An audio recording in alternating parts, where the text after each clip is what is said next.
w'Obusiraamu aleme kuva mu basiraamu omulabe w'Obusiraamu ave wabweru wa Busiraamu owantegereza anayonoona Obusiraamu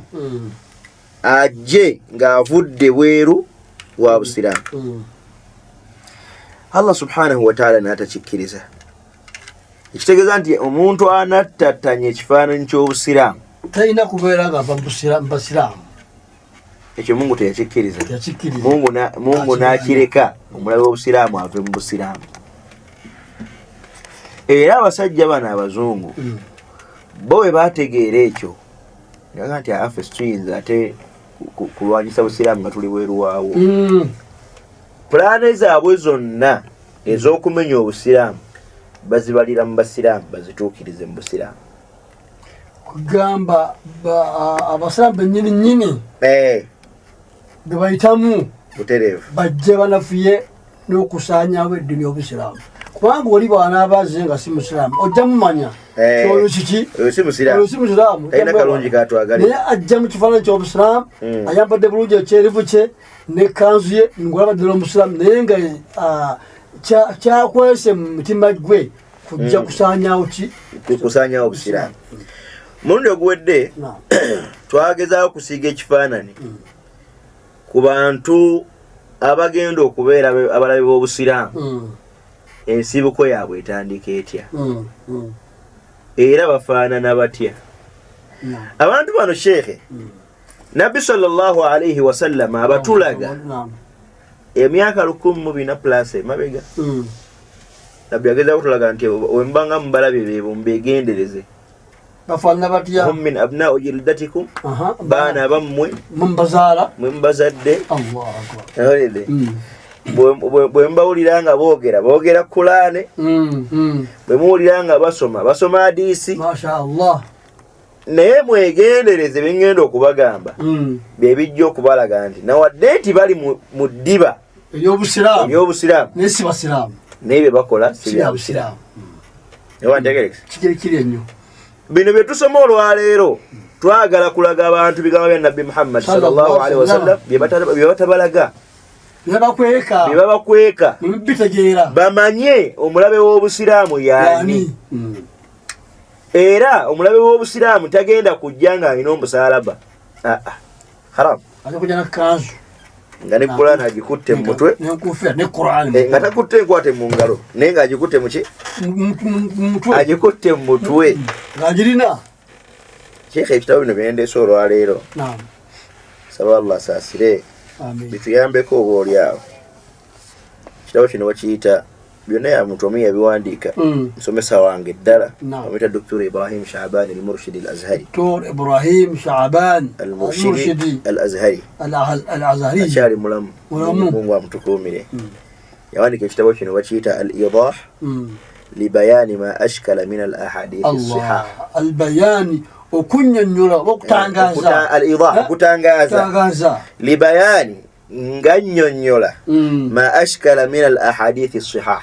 ebyabuzaabuza abantu mu hadithi entuufu nga hadithi ntuufu naye abantu ne bagitegeera buki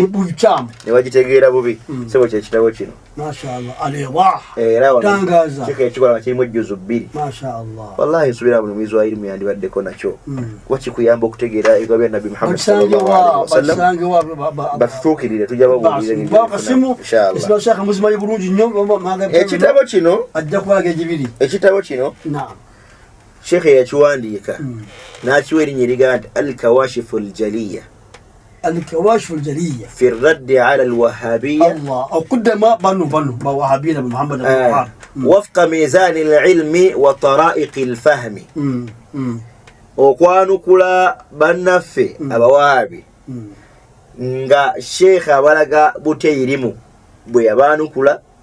n'entegeera entuufu mu Busiraamu bw'erina okufaanana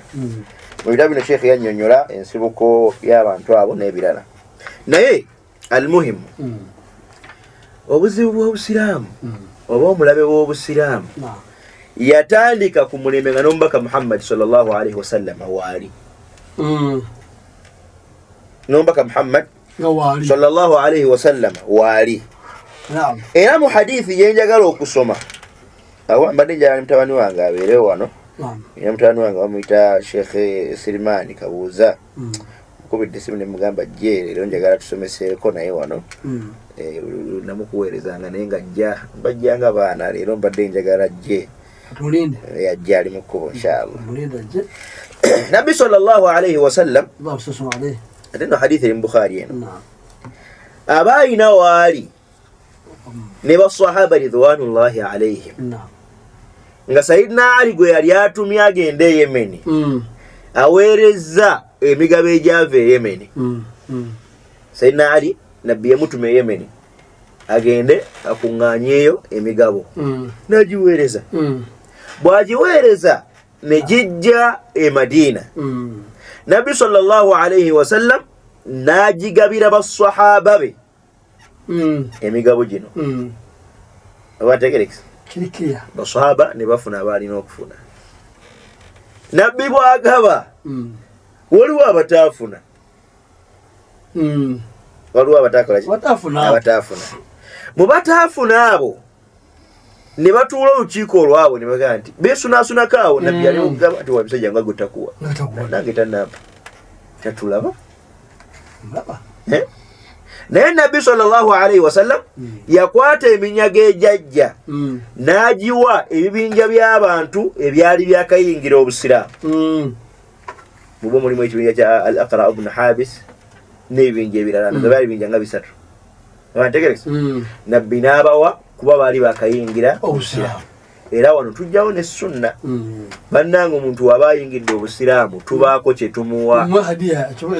ekirabo. Enkola Nabbi Muhammad sallallahu alaihi wasallam nabbi yakolanga abantu abayingira obusiraamu yabawanga.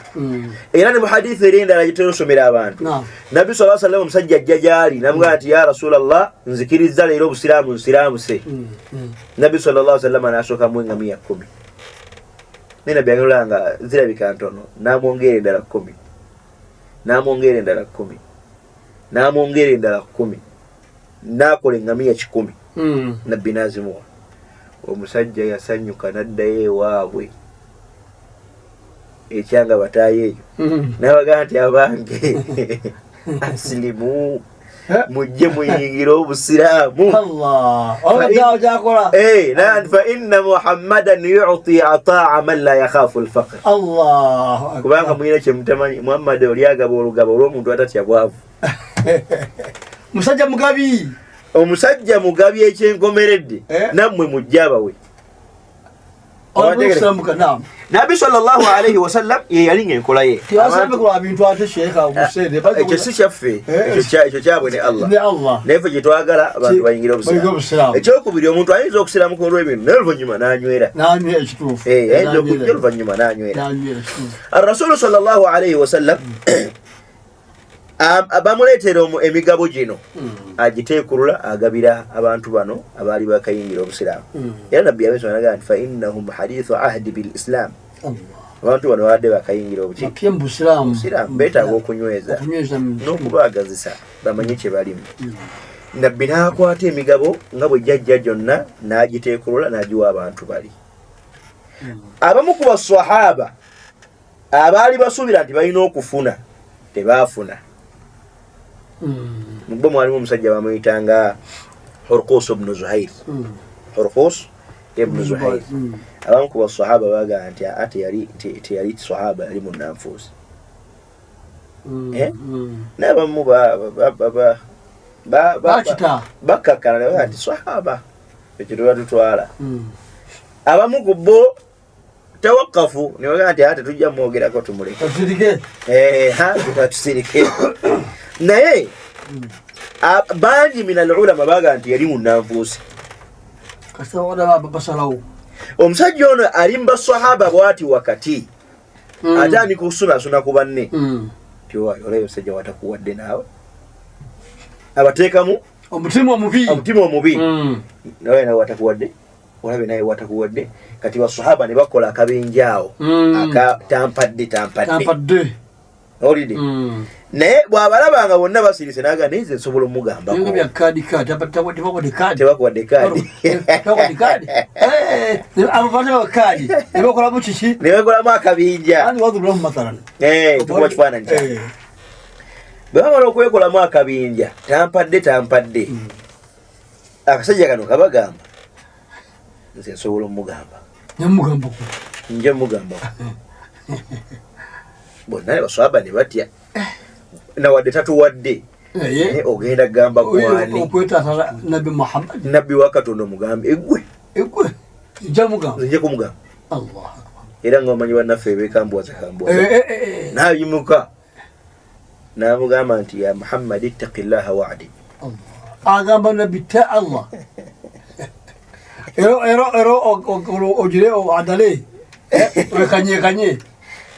la ilaha illallah ya Muhammad ittaqillah Muhammad ta Allah wa'dil atowe kanye Nabi sallallahu alayhi wa sallam yesika sheikh tetela mutesika namugamba musajja gwe ogambye otya namugamba ya Muhammad ittaqillah wa'dil aleki yasooka okukola ekinene kuyita nabbi linnya kkalu akabonero akaalaga nti munnanfuusi kubanga abannanfuusi be bataatyanga nabbi nga bamuyita erinnya ekkalu akati nabbi sallallahu alaihi wasallam nayimiriza omusajja oyo namugamba nti owaayi nze gwogamba nti ittaqillaha wa'dil nabbi namugamba nti fa innaha qisma uridu biha wajhu llah kuno okugaba kwengabye munnange olaba nabbi engeri gyalina hikima kubanga nabbi yamanya nti omusajja ono alina ekiwuka kyasize mu bantu nabbi nagamba nti owange teweerabira nti fa innaha qismatun okugaba kuno kwengabye wallahi ma urida biha wajhu llah ala omusajja yamugamba omusajja agamba nabbi nti ya Muhammad ittaqillaha wa'dil fa innaha qismatun ma urida biha wajhu llah ite Katonda obeeremu enkanya kubanga byogabye ogabye nga togendereddemu kutyani kutya Katonda basahaba nabo baatya bwe baali musajja nga mugumu obigamba nabbi Sheikh Uthman nabbi yagamba omusajja ono wairaka obadde ki Sheikh Inesi ko kyenjagala okusika wana abantu bamanye obuzibu buvaawa nabbi omusajja amugamba nti tya Katonda obeeremu nabbi nagamba nti wairaka obadde ki wairaka kiki harkus obadde ki nabbi namugamba nti waman lam ya'dil idha lam a'dil bwebanga nze sisobodde kubeera mwenkanya muntegeerayo ani anaabeera kubanga ye omusajja alaba asinga nabbi obulungi obutegeevu era yalaba asobola okugaba obwenkanya okusinga nabbi namugamba nti waayo obadde ki bwe naabanga nze nabbi sibadde mwenkanya ani agenda okubeera omwenkanya oba ntegereza nabbi sallallahu alaihi wasallam kyava yajjukiza omusajja ono namugamba nti musajja gwe teweerabira nti laqad itamanani llahu ala wahyi sama Allah subhanahu wa ta'ala yanneesiga nankwasa obubaka okuva mu ggulu Allah namubuuza nti afala ta'taminunani ala khazaini al-ardi musajja gwe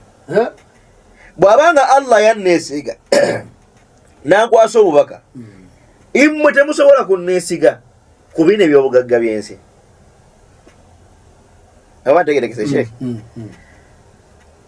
omusajja ono neyekandaga n'agamba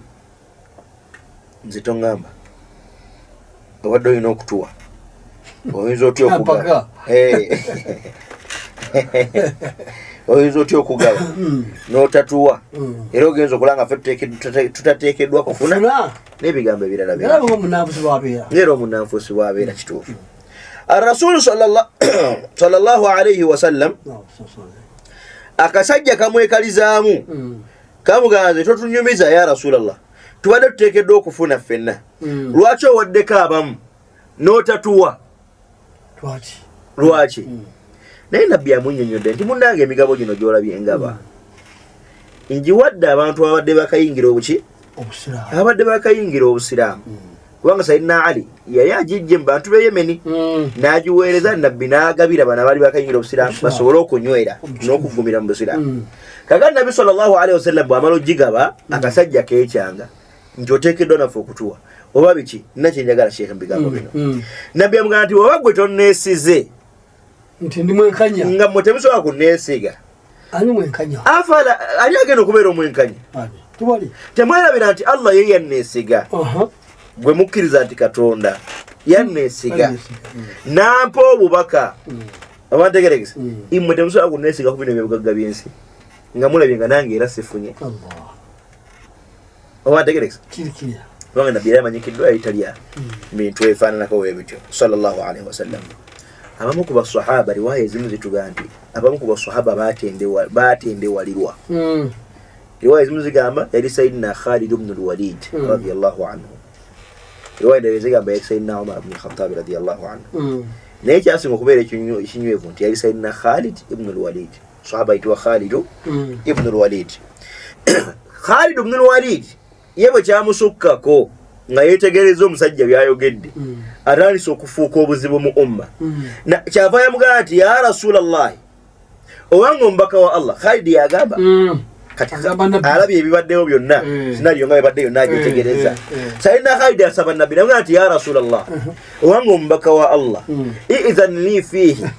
adriba unqahu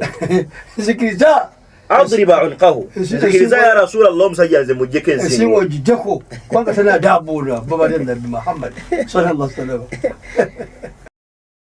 فقال له صلى الله عليه وسلم اللهم صل وسلم عليه يو كده عمر يغانتي مسجل مغانتي سيدنا عمر يغانتي يا رسول الله إذن لي فيه أضرب عنق هذا المنافق ذكر زا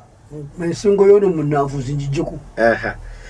amanyo bagambirawo nti abagamba nti musajja ali munnanfuusi nti singa teyali nabbi yali amwejjereza naye ekigambo bunnanfuusi yakireka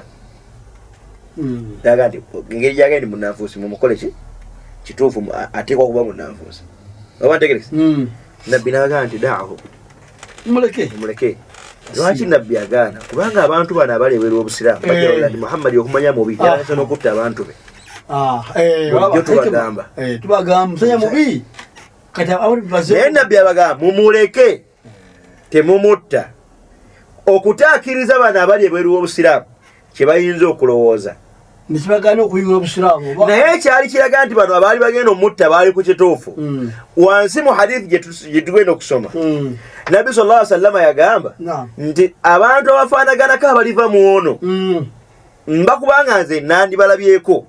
nandibadde mbatta olutta olw'abantu ba Adi yani ne batasigalawo yadde ekitegeeza nti omusajja ono taata waabwe ye yandibadde asaana okufa mu ntandikwa aleme kuvaamu bano naye olwokuba ndi mu kaseera ako nabbi sallallahu alaihi wasallama yatya abantu bano abataali basiraamu banaalowooza ki musajja naye bantu abatta kati sadda lidharia okutangira ekibi ekyandivuddemu nabbi sallallahu alaihi wasallam n'akireka mumulekete mumutta sadda lidharia liri abantu kyagala okufunamu abantu bamanye nti olwo ebintu ebimu tuleka sadda lidharia nga si kituufu naye olwokuba tutya abantu banaakiraba batya ate sinakati n'olwaleero waliwo byoyogera abantu bayige sheekhe fiqh kyebayita fiqhi kyekyo okumanya omuntu okuba nga ategeera obulamu bwongo obusiraamu ddiini y'abantu bategeera mulimu ebintu byetuleka sadda lidharia nga olwakabi akanakivaamu lwaka tukireke abategereza naye ate wano ewaffe abawalimu be tulina abamu tebamanyi nakuteeka bintu mu bwongo ku mizaani ya bwongo kubanga osanga sheekhe omuntu gwe bagamba nti muyivu n'amanya society yaffe wano e Uganda nti tekkiriza mu kika kimu kufuwasa muntu wa kika kirala ye omuwalimu naye nagamba nti mubawase nakiwa fatuweyo nayisa fatuwe ebisyaga Kyengamba sigambe ebyebisiyaga ekikangamba ekika nti masala matovu okuwasa namatovu oba matovu okuwasa nabukeera matovu okuwasa nalubega bonna bazzukulu bansamba wano ewaffe e Buganda kiri haramu nnyo mu kika kyaffe saate boddayo mu busiraamu obusiraamu bwakikkiriza kubanga obusiraamu bwatulaga abantu nga bo toteekeddwa kubawasa yentandikwa Uganda nti bano tebawasibwa Quran nebanyonyola mwabo temulimu nti owekika kyammwe kyemweddira egumu omuziro gumu obusiraamu bwakkiriza naye omuntu alina fiqihi addayo neyetegereza nti mu society wenkyogeredde kigasa era wano tusobola okyogera e Buganda singa tusingana nti e Buganda yonna abantu bonna baafa wasigalawo bangabi bokka netukeera enkya tugamba nti bannange okusinziira ku nsi bwefaanagana abantu b'e Buganda bonna baafa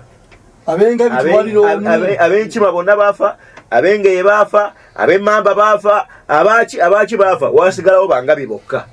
ewantegerekisa awo nga basheekh soga nti wanaye okuuma obusiraamu nga butambula abantu katubate naye bwe tubeera musoya tege gitulimu olwaleero engabi nyingi emmamba nyingi ennyonyi nyingi ebika bingi naye obusiraamu sheekhe batukkiriza okuwa ennono ekitiibwa wennyini awe mbadde njagala okujja obusiraamu batukkiriza okuwa ki ennono ekitiibwa asa ebanga tekola kitekuuta na ddiini yaki ya busiraamu kati Uthmani nga tujja katono nnyo sheekhe kiko ekyo kyoyogedde bannange obusiraamu bwawa ennono z'abantu ebitiibwa nnyo yensonga lwaki nabbi bwe yali agize n'eddaawa teyagala abantu ntize kujjawo byammwe yabaga nti abange innama buithtu liutammima allah ntumye lwa nsonga liutammima makarima al akhlaq kujjuliriza bino ebyammwe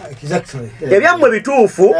naye tugenda kubijjuliriza ewaali watateredde tugenda okulongoosa tuterezeewo olaba nabbi wakwata abantu naye ffe yalaga nti obusiraamu tebukkiriziganya na Buganda ani yakugamba tekiri ate kakali abantu abo okusoma okubuzaabuza abantu katuve wa Uthmani tujje tunyonyole hadithi eno biidhnillah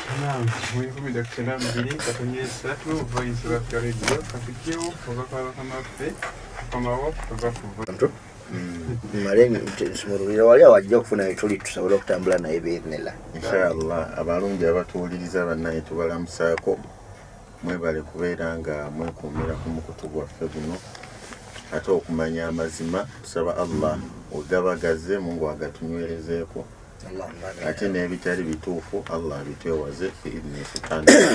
biidhnillah inshallah. طيب الحمد لله وصلى الله تعالى على سيدنا رسول الله صلى الله عليه وسلم وبعد. Sheikh Uthman tubadde tunyonyola omusajja oyo eyeekaliza mu Nabi Muhammad sallallahu alaihi wasallam sebo otukidde tuli okunyonyola hadithi y'omusajja oyo gwe bayitanga Dhu Khuwaisira at-Tamimi oba gwe bayitanga Hurqus ibn Zuhair omusajja oyo abamanyi bayawukana mu baswahaba be amulaga nti yali munafuusi abantu baga nti yali swahaba n'ebigambo birala bingi nga tubyogedde Nabi sallallahu alaihi wasallam bana ekyenjagala abantu bamanye hadithi eno gye tusomeye mu Bukhari hadithi eri mu Bukhari teriko nfuufu eri mu Bukhari ntoga nti obogera byabwe Sahih al-Bukhari hadithi eri ku namba 13,138 kaginoonye inshallah ntegerekisa ne Sahih Muslim ndoza ebefuse muttafaqun alayhi Allah tebasobola kati jogera ne mu Sahih Muslim hadithi eri ku namba ya 10,603 ntegerekisa idhan namanya babagireetanga Ibn Majah namanya ba hadithi abanene bangi hatta ne Albani yagamba hadithi ntuufu teina nfuufu teriko nfuufu muhaddithi w'omulembe guno nga bannaffe bagamba mashallah omusajja ayimirira mu maaso ga Nabbi nawe ati ya Muhammad ittaqillaha wa'adil Muhammad tya Katonda obeere mwenkanya Nabbi nawe ati owange bwe maze sobodde kubeera mwenkanya olwo ani anaabeera oba ntegerekese. Naam. Sheikh abannyonnyola omusajja oyo boddayo museera Alami Nubala eya Imaamu Dhahabi. Ye Dhahabi yagaana n'omuwa omulyango ogugwe nga bwe yajja akola ku balala. Imaamu Dhahabi yajja ayogera abasajja n'amukola ku tarjama eyiye olw'obusibuufu bw'empisa nga bw'okyogedde barakallahu. Ye Imaamu Dhahabi yagaana omuwa omulyango ogugwe oba okumwogerako ye ng'omuntu yamunyonyeranga mbala yasibuka empisa ku nabbi. Omuntu agana nabbi tya Katonda obeeremu enkanya. Naye Dhahabi bwe yali amwogerako n'abamanyi olama utarajim amanyi abayogera tarjama z'abamanyi profile z'abamanyi bafaanananga batya batugaa nti omusajja oyo bamuyitanga Dhu Khuwaisira at-Tamimi oba Dhu Khuwaisira bamuyitanga Hurqus ibn Zuhayr ngigaani nga amannya ge amatuufu. Naye omusajja oyo baba bamunyuya bagamba nti omusajja oyo yalinga tawilu qiyami al-layli ayakamba ya nabbi okula nabbi era Sheikh Nyawologa nabbi kyatutangira mu bantu abafaanaganako ng'ono ebimu ku bitendo bye ebimu ku bitendo bye tawilu qiyami al-layli yali asaala nnyo ekiro hatta tatawarra qadamahu paka ebigere bye byazimba olw'okuyimirira kitegeeza nti bw'omulaba olowooza nti ali ku ddiini ntegerekese. Ekirala omusajja oyo yalinga tawilu sujud nga bwafuna amabwati alwawo alwa nnyo ku sujuudu hatta adhahaba sujuda bijabhatihi. Allahu akbar. Maulana oba be bano basanga nga swigida yamulya yennyekyenyina nefuuka nebbwashe wagirabaga masha Allah olw'okuvunama ennyo omusajja yalina sigida seeka nga yeeyo era omulengeri no webaga nti woyo abantu ab'omujjana gosooka okulwena abamunyonyola omusajja oyo yalinga kathu lihya asol muhadithi nabbi ekyo muhadithi bwe kiri muhadithi bwe kiri yalina ekirevu nga kikwafu bulungi ekirevu kye kiggumidde bulungi kasiru thawbu seka teba abantu tebakukotinga bino si byaffe kati bibigambe mu kitabu kasiru ki kathu lihya nga kyo kivunudde ekirevu kasifu nga kinene alina ekirevu kinene bulungi kikwafu kikirevu kye mashallah bibiri ekirevu kiki kikwafu kasiru thiyab engoye ze nteme era osanga bannaffe olwaliyo bagamba ebitambula bibiri tebyawukana pale nakirevu wano tewaliiwo bantu kulowooza nti tuvumirira sunna bannange njagala okikakasa olwaleero okendeeza engoye sunna okuza ekirevu sunna ennungi ate okusaala ekiro sunna okuvunama ennyo sunna ng'omusajja bwe yali abikola. Naye nabbi atulaga nti abanattattamya obusiraamu bagenda kubeera mu kifaananyi ekyo nga bannaddiini nnyo nammwe mubatiisa amaaso era yebagamba Sheikh Sayyidina Umar ibn al-Khattab radiyallahu anhu bwe yalaba sinna nabi ng'akuba Hudhaifa akaama amubuulira bannanfuusi ti gundi ne gundi bannanfuusi. Umar yali mu distance naye ng'abalaba nabbi amala okwawukana ne Hudhaifa Umar ajja amugaa nti owaayi sooka ombuulireko nabbi abadde agamba ki nkubaka amaako kati olaba akuzizza ebbali kati okubaka kakulu nnyo Hudhaifa namugaa nti awe kaama kange ne nabbi era amanyambaga nti yakamubuulira mpaka Umar bwe yamala okufuuka omukulembeze w'abasiraamu yajjanga amwesibako waayi mbuulira n'agaana naye nabbi yamala okufa Umar asigala yegayirira omusajja agaanye Abubakari ye mukulembeze Umar wamala ofuuka omukulembeze w'abasiraamu n'agamba Hudhaifa mumuyita jje ne badda mu ofiisi ye agaa nti kikumpisizza akaama kali nabbi ke yagamba sooka okambuulire kali kaama kange nawe nga kakati nze mukulembeze w'abasiraamu sikusaba nkulagira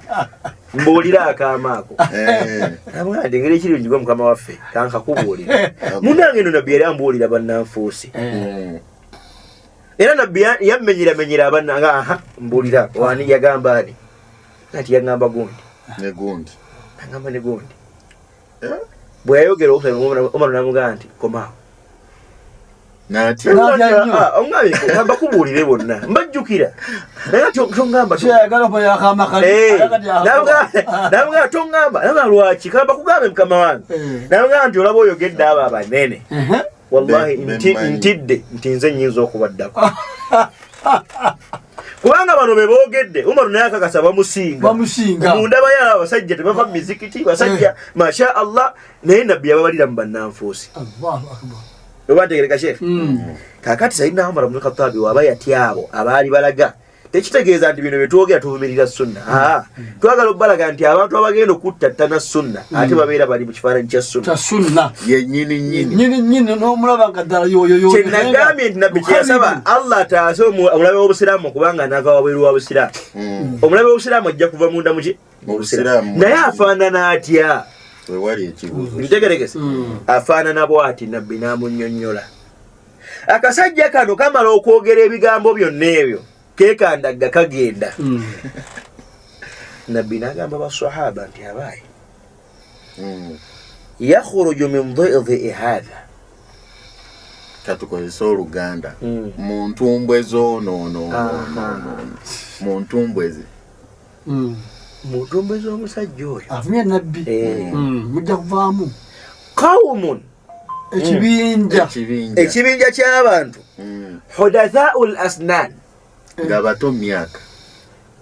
bakanywera bakyogera batya bakagumya amannyo gano gakanywera waliwo omuntu sheekhe gino emyaka egyaffe ogiraba bw'okuula erinnya teridda naye balinga bw'oliko balekomawo nga bakyali bavubuka nabbi yakozesa ekigambo kino nti hudathaa'u al-asnan okulaga nti banaabeera bavubuka banaabeera bavubuka bali myaka gya kivubuka emyaka gino gye banaabeeramu nabbi naga nti sufahaa'ul ahlam bajja kuba n'entegeera yaabwe laisa lahum uqul tazinu al umuru kama yanbaghi Allahu akbar bajja kuba n'obwongo nga tebupimampima nsonga nga bwe zigwana ekigambo akikubawo obukubi tafudde yakigenda kukosa kitya tapima kigambo wa wakyogeredde nabandi bakyogereddemu sheekhe tubiraba olwaleero kulli maqamin maqal omuntu akwa ayimirira mu kamera olwayo sheekhe n'agamba abantu nti bannange osanga mukazi wo ng'ayimbayimba obuyimba mugoberewo tomulinda kugenda muwe talaka agende kino kyasumulula mu Qur'ani Mungu yagiyita mithaqan ghalidha obufumo zezimu ku ndagaano enywevu zitamala gateeka zanyirako bannange obukigambo obufumbo omuntu ndi bayawukanye nga kiva wala ate mu bimu ebinyiza Allah subhanahu wa ta'ala ate nga biri halali teraka omukyalawo kinyiza Allah ebimu sheekhe ku shaitaani byesinga okwagala era nga bw'okikola ekuwa ne ranka ennene mu banno n'ofuuka wa kabi yawula abafumbo mukyala n'omwana bawule kati oli yesanywa shaitaani lwaki shaitaani esanyuka nnyo kubanga Mungu yagamba eno mithaqan ghalidha Mungu anywezezza shaitaani yaga nti anaasumulula Mungu kyanywezezza okulaga mikwano gya shaitaani nti girina mumakanzu na mumajubba ayimirira mu kanzu n'agamba abantu nti bw'osanga mukazi wo nga yeyimbya goba Allahu akbar naye nga musiraamu mu kifo ky'okugamba abantu bannange kale tetukkiriziganya na musiki naye bw'osanga omukazi ng'ayimbya mutuuze omunyenduvi omusomesi ayinza okuba tamanyi yagambye bw'omusanga ayimbabigasya buloolo ekitegeeza nti eno mithaaqa ghalidha ya Mungu endagaano enywevu yalaba endagaano eryanga nnyumba ya nabbubi somululabamwagende ekyo nabbi kyagamba nti sufahaa'ul ahlam nga bavubuka obwongo bwabwe tebupima bamala googera era okumanya tebapima oli ayimirira mu bantu n'abaga nti bannange okugenda mu nyegenyege eri ebisiyaga eri okunywa omwenge omusajja yakuba wano essimu omundi ogwenyegenyege eri kayunga naye tufa abantu bali eno bali mu kusobya Allah misana nga buli omu alaba sajja ku basajja. Allahu akbar. Twali wano musajja nakuba esimu naga sheekhe tuli mnyegenegere kayunga ne tufa chokoli nga avaayo tutya Allah tubonereza mu dokita mulamba n'olyokoyogera nti agenda oli nakugamba nti bannange omuntu okutambula n'agenda mu nyegenyege layisi kiri yaddeko layisi okusinga wano nno abasoma mawuledi basalira nabbi bana bali mawuledi ne bagamba nti Nabi sallallahu alayhi wa sallama fa adkhalatuhu ala jaddihi Nabi namuyingize wa jajjawe Abdul Muttalib jajjawe Abdul Muttalib ne bamuyingize wa jajjawe fadammahu ilayhi wa raqalahu wa a'la ruqiya sallallahu jajjawe namukwata namuwembejja ng'omwana wa qala inna libni hadha la sha'nan 'aziman fabakhin bakh liman waqarahu wa wala Allahumma salli jajjawe Nabbi nabaga nti bannange omwana wange ono agenda kuba wanjawulo naye mumukwate bulungi nammwe mumwagale era aliba wakitiibwa alimukwata mu mbeere ono agamba nti abasoma ebyo babi nnyo nnyo okusinga mmwe abali ebisiyaga muli kalekale ekitegeeza nti gwe omusiraamu bw'oba wakusalawo omwaka guggwako ogende wakise wa Sheikh Mundu musalire Nabbi oba odduke kayunga mu nyegenyege ono ye mwalimu akugamba duka mu nyegenyege ma togenda wali wa Sheikh Ali watogera Sheikh Ali Suleiman ne duka misinde mu nyegenyege wali kale ko la hawla oba Sheikh tegereke kirikiya Nabbi kyagamba abantu sofahau al-ahlam bagenda kuba n'obwongo tebupima kyagenda bamala gwogera bwogezi oli nakubawo ekigambo naye kinsanyusa ennaku zino enjozo nadde ndaba omu ku basajja abakulembeze ng'ayogera ekigambo naye nti bannange tugende mizikiti gy'abasajja abo abazeeyi abavubuka bano bennyini abavubuka be baleera naye tetubikkiriza tetujja bitwala naye andi nabo batandise okwambalira bagama baabwe kale eyo yenkola yaabwe naye Nabbi yagamba ekigambo nti sufahaul ahlam tukivunudde Nabbi n'agamba Sirimaani gwabavunula yaquluuna min qawli khayri albariya be basinga okusomesa sunna za Nabbi Muhammad sallallahu alaihi wasallam era mu bigambo byabwe bagamba kitabullah والسنة رسول الله كتاب الله وسنة رسول الله simanyi abatendeke musomero erimu boogeza busungu nnyo boogeza bukambwe nnyo olidde kitabu wa sunna boogeza bukambwe nnyo busungu nnyo naye Nabbi yagamba nti yaquluuna min qawli khayri albariya bwe boogera olaba abantu abalina Katonda mu bifuwa byabwe أخي الكريم بارك الله فيكم نعم بارك الله فيكم كم بيبيري الله اسمع أجل لك يقولون من قول خير البرية بوغيرا basomesa sunna za Nabbi Muhammad bali كتاب الله وسنة رسول الله naye mwebatira abantu Sheikh Badai shorali rugendo begende bako rundo sana ko bulago ngabaga Allahu akbar omusilamu omuntu ali ene bali nagani mala abasilamu bwe bataba Allah tayinza buyingira wallahi tayinza buyingira sibuyingira guli omukutu gwa sharinze era kulabula abantu ku YouTube ne TikTok obeita the guardians of the truth naye basomesa buyekera Sheikh wallahi Allahu akbar Sheikh basomesa buyekera bana Uganda kama tebala babu simanyi kama tebala ezokuke kama muzukuke wallahi yeyo page gye bagende kama muzukuke abantu batandika pola Sheikh waffe twala okutegeeza abantu obusiraamu ye ddiini erwanyisa obuyekera obusiraamu tekwatagana na buyekera mu mbeera zonna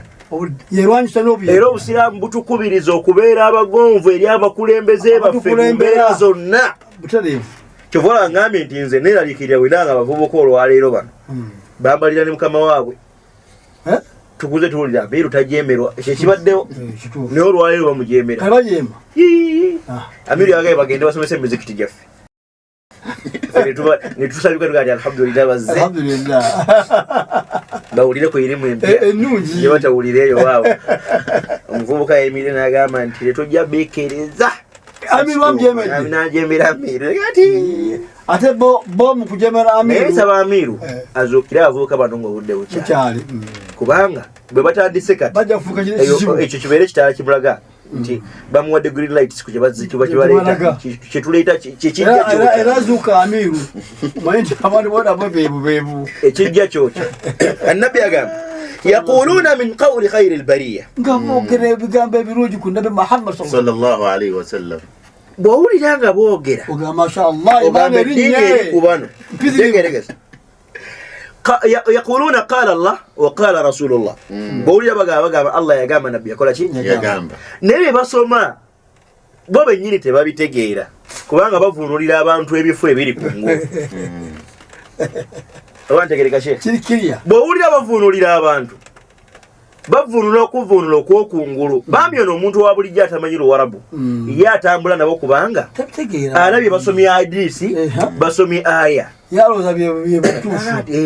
nagati olaba basomye atambule nabo era sebo sheekha awo wennyini Imam Malik alayhi rahmatullah yagamba ekigambo kino kati nino sheekh yagamba inna aqwaman mazima ddala waliwo ekibinja ky'abantu ibtagu libada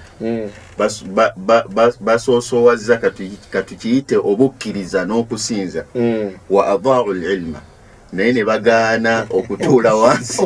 okusoma yagamba fakharaju ala ummati Muhammad sallallahu alaihi wasallam bi asyafihim ne balumbagana umma ya nabbi Muhammad sallallahu alaihi wasallam n'ebitala byabwe n'agamba walau btagul ilma singa basooka kutuula wansi ne basoma la hajazahum an dhalik irimu eno yali badde bakugira era sheekhe mu kitabo kino sheekhe yayogera ekigambo naga nti abantu bano betwogerako olwaleero bo mulabe waabwe si yoona ali wabweru w'obusiraamu omulabe waabwe yoona ali mu busiraamu ate mulabe waabwe mbadde muganda waabwe bo lubeerera balwanyisa musiraamu era boddayo ne weetegereza bo bamanyi nti bokka be basiraamu bokka bo bamanyi nti bokka be basiraamu bakijjawa njigiriza bagijjawa okwerabawo okuvuunula obubi ayina hadithi gye beekwasa hadithi eyo gye beekwasa gisome hadithi ya iftiraqul umma yagamba nabbi Muhammad sallallahu alaihi wasallam yagamba nti abantu ababasookawo min alyahudi wannasara iftaraqu ala 73 firqa yagamba bayawukana ebibinja 73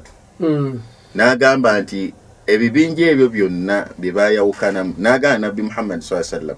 n'agamba wasataftariqu ummati n'agamba atenze ekibinja kyange kigenda kwawukanamu ebibinja 72 n'agamba kulluha fi nnar ebibinja ebyo byonna ebisigadde byonna bya muliro illa wahida okujjako ekibinja kimu kyokka kati we basoma hadithi eyo bo bagamba nti ffe ekibinja ekyo nabbi Muhammad sallallahu alaihi wasallam kyeyayogerako ekyokuwona kati awo egambidde sheekhe nabo bennyini hadithi tebagitegeera hadithi ntuufu ekyo kye baakwata ne bagifuula hadithi ekyokulwanyisa eri basiraamu bannaabwe era abantu abo bawulira bagamba abazikirikalenge bonna si basiraamu abo baabula era balina himma nnene mu kulwanyisa abazikirikalenge balina himma nnene mu kulwanyisa abasuufi balina himma nnene mu kulwanyisa abashiya balina himma nnene mu kulwanyisa ebibinja ebiri muki obusiraamu byonna n'ebitali bubinja babituuma obubinja ngo obusuufi si kibinja bonna be bamu n'osala omuntu obulago hadithi eno nabbi ajoogera n'agamba nti wasataftariqu ummati sheekhe njagala batuwuliriza njagiisa mbubuuza lwagitegeere mbwamu nabbi agamba nti abange umma yange egenda kwawukana tulina okusobola okwebuuza umma ya nabbi yeeriwa wali ekibuuzo owantegereka abaffe umma ya nabbi weyagamba nti wasataftariqu ummati umma yange egenda kwawukana umma ya nabbi yeeriwa temwerabira nti umma ya nabbi Muhammad sallallahu alaihi wasallam olwaleero egatta abantu abali ku nsi bonna kubanga nabbi bu'itha ila nasi kafa nabbi yatumwa eri abantu bonna naye nabbi agamba nti umma yange bwenaamala okwawukanamu ejja kwawukanamu binja 7 ensanvu eno bo balowooza nti mulina kubeera 7 bizaati nti mulina okubeera bubinja mumeka 7 bwe nyini tebulina kusukkaawo alimamu abu lhasani al ashari alaihi rahmatullah imamu ahli sunnati waljamaa bamwitanga alimam ahli sunnati waljamaa bamwitanga alimamu abu lhasani al ashari alaihi rahmatullah aina shabakiyita kitabu almaqamat alislamiyin wa ikhtilaf almusallin bwe yali abala obinjo buli mbasiramu olwaleero imamu kumulembe gwe ate imamu al-ashari tewelabira nti yali mujaddu kyasa kyakusatu Allahu akbar وكان عند 100 الأولى عمر خليفة عدل بإجماع وقر والشافعي عند 2 لما له من العلوم السارية وابن السريج ثالث الأئمة والأشعري عده من أمة الله أكبر سيجاك سيجاك وجاء سيدنا عمر ابن عبد العزيز يشوك بلي إمام الشافعي عليه رحمة الله يقام أنت وابن السريج ثالث الأئمة يجوك سيدنا إمام ابن السريج وأنا بقى أنت والأشعري عده من عمه أقانت يا الإمام الأشعري إمام الأشعري يقام inti naba obinja bwennabala obuli mu busiramu mu kyasa ekyokusatu yagamba bwali obubinja 10 Allahu akbar hadithi egambye 7 ekitegeeza nti hadithi nfu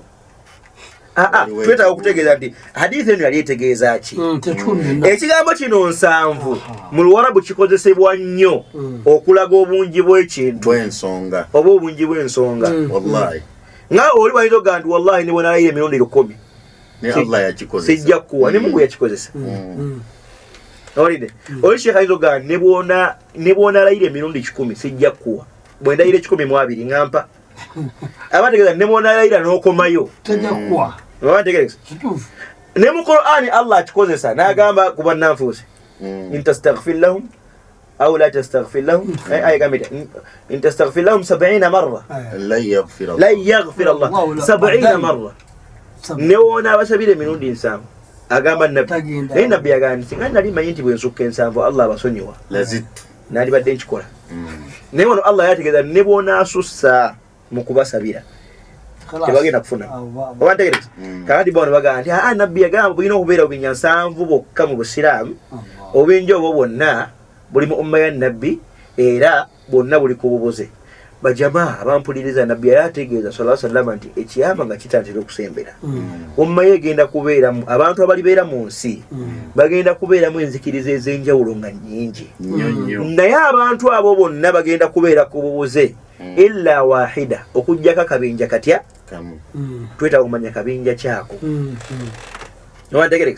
akabinja kokka kanaabeera ku mazima nabbi sallallahu alaihi wasallam yakalaga mu hadithi ez'enjawulo ke kabinja k'abantu abanabeera ne la ilaha illa Allah ntegeregese nabbi man mata ya'budu Allah sivuna silima omuntu yenna afa nga asinza Mungu subhanahu wa ta'ala mukhlisan min qalbihi nga akijja ku mutima gwe adkhalahu Allahu aljanna Allah wa kumuyingiza ejjana وحرم على النار era Allah wakumuzizaako omuliro abazikale qualification esooka byonna yebakola babikola kusinza Allah wallahi bonna baina shahada baina la ilaha illa Allah abasufi byonna yebakola babikola kusinza Allah baina la ilaha illa Allah abashia baina la ilaha illa Allah obandagereka tuyinza okufuna obutakwalagana omutegere yadisi twetaaga kutuwana kuba ne bino mbitegere bwe muti ntegerekesa mu hadithi endala nabbi n'agamba bw'ati man laqiya Allah omuntu yenna asinkana Mungu we la yushrik bihi shay'an nga tamugaseeko kintu kirala kyonna la yushrik bihi shay'an nga tamugaseeko kintu kirala kyonna dakhala aljanna Allah wakumuwa ejjana ekitegeeza Allah kulaga banayingira ejjana balina kubanga ekyabwe balina la ilaha illa Allah abajina be bajja okwesimba nabbi n'agamba nti waman laqiya Allah era omuntu yenna asinkana Mungu subhanahu wa ta'ala bwano kati nabbi banyonnyola be bali mu bano obubinja buli nabbi n'agamba nti waman laqiya Allah era asinkana Mungu subhanahu wa ta'ala yushrik bihi ng'amugattako ekintu ekirala dakhala an-nar Allah wakumuwa muliro ntegereza sheikh wakumuhingiza ateekwa kuyingira muliro mu hadithi endala nabbi n'agamba nti man kana akhiru kalami omuntu yenna Allah gwalisaasira n'ansembyayo ebigambo bino la ilaha illa Allah tewali kyesinzibwa okujjako Allah dakhala al-janna Allah wakumuwa ejjana ezo zonna ntuufu ekiraga nti bannange bwe mba mwagala okumanya kabinja kyako nabbi kayagera sallallahu alayhi wasallam humul muslimuna qatibatan be basiraamu bonna kubanga bonna balina ekigambo kya la ilaha illa Allah bighaddi an-nazar an ikhtilafihim nga situfuddeeyo kubwa onjawukana zaabwe ng'abasiraamu oba ntegerekesa tuyinza okugamba nti bannange lino essomero lyonna baliyita bazanya nengo primary school wakati mu kubanga bazanya nengo primary school MP1 P2 P3 n'ebirala bonna bayizi ba ssomero lino kitegeerekese nnyo kitegekivudeyo bonna bayizi ba ssomero lino essomero lino bazanya nengo limu kirasi ezinjawulo naye bonna bayizi baki eryabazanya nengo eribayita najaha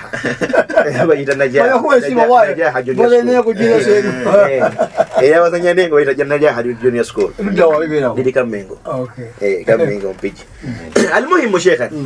abasiraamu bonna wakati mu kubanga balina obubinja bwabwe bamujjana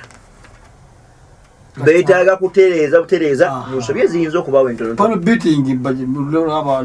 makanika muntu just kumutereeza nadda mulayini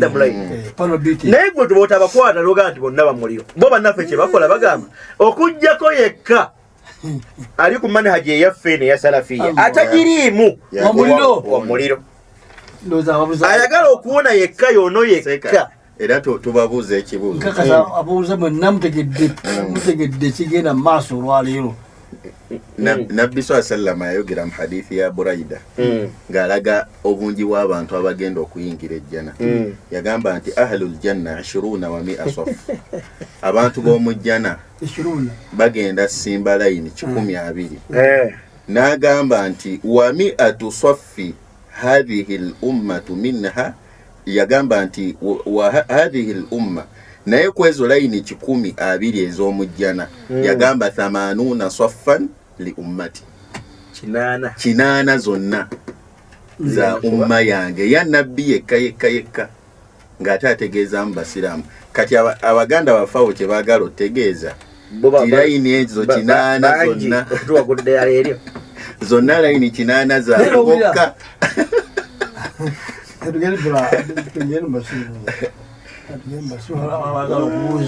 bategedde Sheikh wano tetumazeyo na hadisi odde nimu wansi wano naye tujajibalayo tukyalina obudde tujajibalayo inshallah bismillah Sirimani nkoze bulungi nojja munnange sebo Sheikh omwana ono mutabani wange bwabanga sebaze y'omu ku baana benneesiga olwaleero nga ngoma kasitava mu ofiisi sebusiza kigambo tumusoma buli wamu n'akola bulungi nnyo ofuna naye ekyo nyinza kifuna wayiseyo wiiki ng'emu oba ennaku nga 4 kati mmala kubeera waka nga ndi firine Sheikh ezo zino meseji wallahi nezikola ennaku misinga kasaamu otuuke waka ng'okooye nogaya rabbi nzitandikirawa naye almuhimu nsaba Allah nsobozese webwabanga wadde ategeeza nze nja kuzikebera inshallah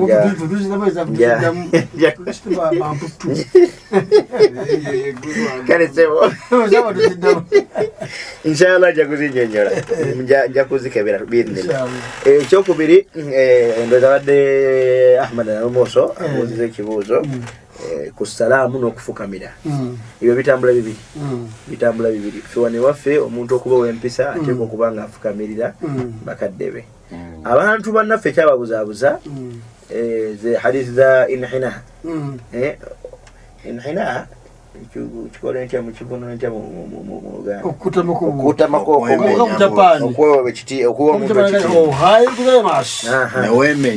waliwo kyebayita okufukamira waliwo kyebayita okwemenya okufukamira n'okuvunnama oba ntegerekesa okwemenya n'okuvunnama bikkirizibwa. Okwemenya n'okufukamira bikkirizibwa. Wa amma okuvunnamira omuntu haramu. Okuvunnamira omuntu kiri haramu, tekiri shiriki. Nekiri haramu. Tekikkirizibwa. Asjudu lillah. Okuvunnama tuvunnamira Allah. Okujjako omuntu avunnama nga avunnamye kuvunnama kwa kusinza yaba akoze shiriki. Naye omuntu waba avunnamye bye avunnamira omuntu kiba haramu. Tekikkiriza wekyo nabbi yakigana. Olidde law kuntu amira ahadan an yasjuda li ahadin la amartu almar'a an tasjuda li ba'liha aw kama qala sallallahu alayhi wasallam. Nabigandi singa nali wakulagira muntu yenna abeko omuntu gwavunnamira nali badde nkiragira omukyala avunnamire bba. Nene okulokuba tekikkirizibwa nabbi yakiragira sallallahu alayhi wasallam. Wa amma okufukamira kukkirizibwa. Era tuna hadithi nyingi ziraga nti abasahaba bafukamira Nabi Muhammad sallallahu alayhi wasallam. Hadithi y'omusajja rajul a'rabi yajiwa nabbi ambuza ya Rasulullah nabbi ayogera ku mutahabbuna. Yayogera kufe mutahabbuna. Abagala nakulwa Allah. Nabbi yagamba sallallahu alayhi wasallam la yab'athanna Allah aqwaman yawm al-qiyamah. Allah agenda kuzukiza abantu kunaku lw'enkomerero fi wujuhihim bayine ebitangala byabwe ala manabiri min lu'lu nga bali mu bifo by'ebbeeyi ku bituuti emimbali buli omu abalengera. Nabbi nti yakubituhum nnas, abantu bajja bakwatibwa ensaalwa ennungi, yani nga buli omu abeegomba, buli muntu ajja beegomba. Naye nga beegomba nabbi gala laisu bi anbiya wala shuhada, tebaali bannabbi, tebafiira mu ntalo za ddiini. Naye nga bali kitegeeza nti bajja kubeera mu bifo ebinaabeeramu bannabbi n'abafiira mu ntalo za ddiini. Mu hadithi eyo nabbi amala okwogera ebigambo ebyo, omu ku basajja abaaliwo mu Namalungu mu Nakyalo akanduza yali ava ewaffe kyanga bataayi omusajja n'afukamirako wansi okulaga empisa nti ffe abantu b'ekyanga bataayi tulina empisa. Omusajja kyava yafukamira wansi n'amugamba nti hadithi ga nti fajatha a'rabiyyun ala rukubatayhi. Omusajja ono mu Namalungu n'afukamira ku maviivi ge. Singa kye yakola kyali haramu nabbi era kinyonyolerawo kubanga nabbi talika kintu kya haramu nakina kunyonyola. Kyembalira mu hadithi fajatha a'rabiyyun ala rukubatayhi. Omusajja n'afukamira ku maviivi ge n'amugamba nti ya Rasulallah jallihim lana na'rifuhum sifhum lana na'rifuhum, batutendere be baani abo tubategeere. Nabbi n'agamba nti humul mutahabbuna fillah, abaana abeera mu bifaananyi be bayitibwa mutahabbuna fillah. Nawulidde omusajja omu ali awo naffe twasoma naye bamala okusoma ne bali enkoko z'Abawarabu zonna badda wano bayingira mu bamutahabbuna ye bali mu hadithi tuddukirewa. Nabbi yatulaga nti abaana abeera mu kwesima kwa Allah balina kubeera bamutahabbuna. Buuza abantu beogera tebanaye atasomesa birala okujjako tukira n'obwandiki. Oli yazanyisiza yagambye nti bamala okulya enkoko z'Abawarabu eyo ne babawa n'essente z'abo n'abalamu naga nti bayinza babateekamu essente z'Abawarabu obukadde 15 simanyi okusomesa abantu. Nfe yadde ayogera Aslan Kuuze naga nti bamala okulya enkoko z'Abawarabu ne badda wano ne basomesa ebyo batabasomesa embizi zaabwe kati simanyi erije simanyi baali batusomesa tuwanguzi tusomesa byayo baagala baba bali batusomesa abantu mazima. Naye kyenjagadde Sheikh agamaliza ebibuuzo bino Sheikh katonda kyemali njagala mu hadithi eno Nabbi sallallahu alayhi wasallam yalaga nti abaana abeera mu kwesima be bamutahabbuna fillah. Omusajja yabuuza ekibuuzo ekyo yali afukamidde wansi. Nabbi naga nti humul mutahabbuna fillah, be bantu abagala nakulwa Allah. Ate si gwe ayagala munno kulwa munnawe olimu abo. Nabbi yanyonyola n'agamba nti abantu abo balina ebibaawula ku mmwe okwagala n'okwa bulijjo. Nabbi naga nti abantu abo min qabaili shatta, babika byanjawulo, wa min biladi shatta, n'ebitundu byanjawulo, naye yajtami'una ala dhikri llahi yadhkuruna, bakuŋŋaana ng'ekibakuŋŋaanyiza kwogera ku Allah. Kadhafi yakumanyaga abantu ono tugenda Nigeria tugenda wa just to bamutahabbuna fillah. Nga bw'ogambye era ne wano bamutahabbuna baffe be tulina kati olwokuno oluwedde twabadde wajiru Chams emunyonyo ajiru Chams Glassmat emunyonyo, naye ajiru Chams abazzeeyo mwabaddemu ebika ebyenjawulo. Chams yababeddera kisimanyi ojjo tegeko baffe matovu twabaddeyo wabaddeyo waji Sulaiman Suyani abo nabo bebusoga otegeko ebika byabadde byanjawulo n'ebifo byetuvuddemu byanjawulo eriyo fe abavudde ndeje eri abavudde gye bavudde ntukuŋŋaanira emonyo n'ebirala nabbi bagamba nti abo bayitibwa mutahabbuuna fillah be bali ku nkola ate enkola gye kutukola kati either okufukamira kyaffe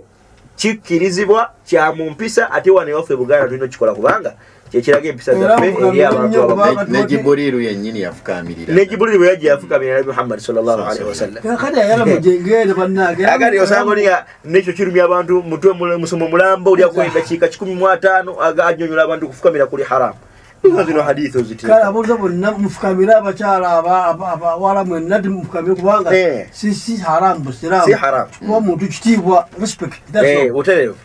Ate n'aba Abawarabu bwe mulaba balina ebyabwe bwe tumala tubikola wano mugamba shiriki Sheikh Abawarabu sida shiriki bo bwononefu Abawarabu bo osanga omwana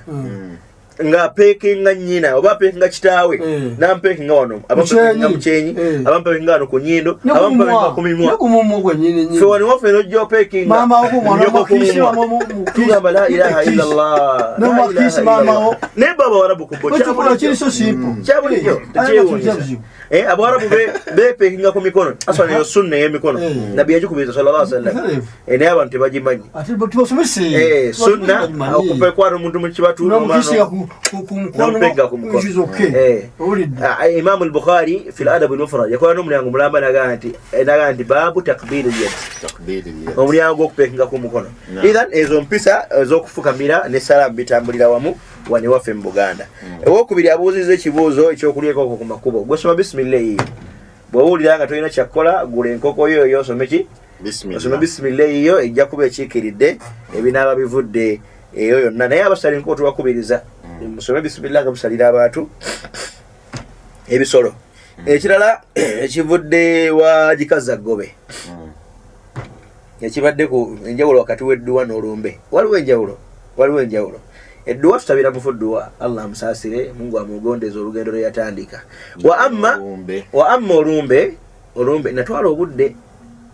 Sega Selimani Othman natwala obudde nengenda mbuliriza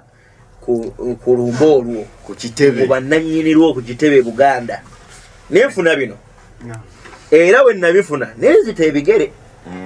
kuba nali omu ku bantu abakafuwaza abantu abakola ennyembe olidde naye bwe natuuka okubuuza abantu abaganda ddala baŋŋamba bino baŋŋamba ekisooka Sheikh wane Buganda omuntu bwe yafanga edda mirembe gyaffe gyakulembera abantu baddukanga ennyumba ne basengukawo baga nti kyaseetaata kiyinza okugenda ekikola ki naffe ne kitutta kati abasajja bano Abaganda bagenda okulaba nga Obuganda bugenda kusasika abantu badduse ewaabwe nti kitaffe adduse afudde ekyabadaaza Mungu wagira mukuma rabbi ffenna ne tuddukawo abaana n'abazzukulu etugamba mtu mzee yafiiraawo ne tuddukawo ne tunoonya ewalala nange gye ngenze ne nfiirayo abaana bange nabo ne baddukawo n'abazzukulu baabwe tibakitegeeza nti tetulina byaffe tusuddewo obusozi ebintu abasajja bano Abaganda ne bagamba nti okukuuma abantu baffe bano nga bakuumye ebyabwe tubalage nti tufulumizzaawo kiri era bakikolanga kiro owulira ekiro ne bayita abantu ne bagamba nti mujje tufulumye olumba olwatta kitammwe amaka gabeere mateefu tegajja kuddamu kufulumya muleme kudduka kubanga baali basuula ebyabwe bino Sheikh bye nategeera kakati ne bakuŋŋaanya ekiro ne mubeeraawo ekiro mwenna abantu b'ennyumba eno ne babalaga nti era mu kufulumya bafulumya bakukuta tebagala balaga kye bafulumya kubanga tekiriiwo naye bagumya nti balina kye bakoze eki kye bafulumiza naga nti bannange tulufulumiza mugume ekibadde kitta abammwe kigenze tukifulumiza abantu bwe bagumanga ne batandika okusula mu mayumba gaabwe ne batakola ki era bakiwanga ebbanga ne bagamba nti okusinzira bannyonnyola nti ekintu ekimala okutta omuntu kiwamba amaka gano okumala ebbanga bweriti oba myezi ena oba mwenda Allah asinga omumanya sinjukira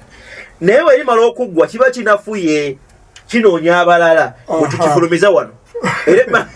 naye obona wabanga bukodyo w'Abaganda kugumya abantu butasenguka waabwe n'okutya kuli Ethan Sheikh utategeera ebyo nze nenzita ebigere ezo nkyetaaga okuddayo okusoma okutegeera olumbe olwo tekyetaagisa kwawula linnya nti dduwa na lumbe byawukana edduwa tuba tusabira abafudduwa Allah basaasire abanguyize kitukikola mu mbeera ez'enjawulo okusinziira kubanga abantu be bafuna bayinza osoma edduwa ey'olufuva omufu ng'afudde olwo edduwa ey'ennaku esatu omufu afudde edduwa ey'ennaku ana edduwa ey'omwaka akadde konna entugamba mujje sobera taata edduwa tekirina buzibu wa amma olumbe ng'olumbe nkola z'Abaganda okunywereza abantu baleme kudduka byabwe basigalewo awo ekyo kyemmanyi wallahu taala a'la wa a'lam Ethan nze olumba okuva nategeera ebe Sheikh nenzita ebigere era nkyalwetegereza naye benategeerako ebitono sirabwa haramu bwalo njagala okubeera kiriya nze bazanya nengo ndaba yange era nvuma nze bwentyo bwembiraba kusinziira ku bye nategeera alumbe nze naye wali abaluganira ddala nabo balina endaba zaabwe ez'enjawulo Ethan nga tumaliriza Sheikhana nsuubira nti ebyolwayo tubyanukudde tetumaliriza hadithi eno tujja gimaliriza inshallah sande ejja biidhnillahi subhanahu wa ta'ala maliriza sebo Sheikh nzikiriza nga vice chairman wa mutahabuna fillah sebo yenze mulinya lya mukama wange chairman wa mutahabuna fillah Alhaji Sulaiman Waguma Sinani wa Kinyankali wategerex mulinya lya mukama wange Alhaji Sulaiman Waguma Sinani wa Kinyankali ومون مكدوفي المربي الكبير شيخ وفا والطريقة الشيخ علي سليمان موندو تويتا بسلام با يوغندا بونا بسلام با يوغندا بونا nabali bweru wa Uganda waguno mukolo gubeeramu abatanzania gubeeramu abanakenya abarundi n'abalala buli mwaka gugwako tuba ne mawulidi enkulu mawulidi eyo tuyambako okujjukira amazaalibwa ga mukama waffe Nabi Muhammad sallallahu alaihi wasallam ate tukozesanga ibada gye tukola nga tusiibula omwaka gwaffe omukadde n'omwaka omupya era Sheikh yatugamba nga ine ngombo gyatera okwogera Sheikh Ali Sulaiman Modu mukadde waffe agamba nti ekiro la ilaha illallah emisana Muhammadur Rasulullah ekiro tubeera mu dhikiri era bajje wakise ekiro teba kwebaka ndiro gamba abantu temujja na byakwebikka tuba tuze mu ibada tubeerayo mu kusoma adhkari zaffe ez'enjawulo la ilaha illallah la ilaha emitono musanvu mu 10 la ilaha illallah yokka ne adhkari ndala ezigirako Ethan ekiro la ilaha illallah emisana Muhammadur Rasulullah tubeera mu kwogera ku Nabi Muhammad sallallahu alaihi wasallam Ethan abasiraamu ba Uganda mwenna mbasaba mukkirize mujje tubeere ffenna ennaku z'omwezi nga 3 mu lumu ennaku z'omwezi nga 3 mu lumu omwezi guno gwennyini gwa Desemba tutandika swala ya magharibi kwennyini otandikira biidhnillah mpaka obudde okukya ku makya biidhnillah ate era wemala okukya abantu batajja kugenda kwetereza kwambala kukudda kukweza bujja bakomawo mu kidaala tusaaliye Nabi Muhammad sallallahu alaihi wasallam mpaka saa nga 7-8 ne tubata namaze n'okufuna ekyemisana mbasaba mukkiriziganye bannange nange naffe mujje biidhnillah tubeere mu mikolo egyogera ku mukama waffe Nabi Muhammad sallallahu alaihi wasallam akasembayo burda y'olwokuna luno egenda kubeera Kalule ewa mukadde waffe Haji Muhammad Semakula tubalindidde naye okubalabako na buli mwaka tusaba Allah bakubi nga muli bulungi yenze Matova Sherafu bazanya nengo nange ntumira Sheikh Muhammad Biswanka bakadde bange bonna n'abawuliriza mwenna assalamu alaikum wa rahmatullahi wa barakatuh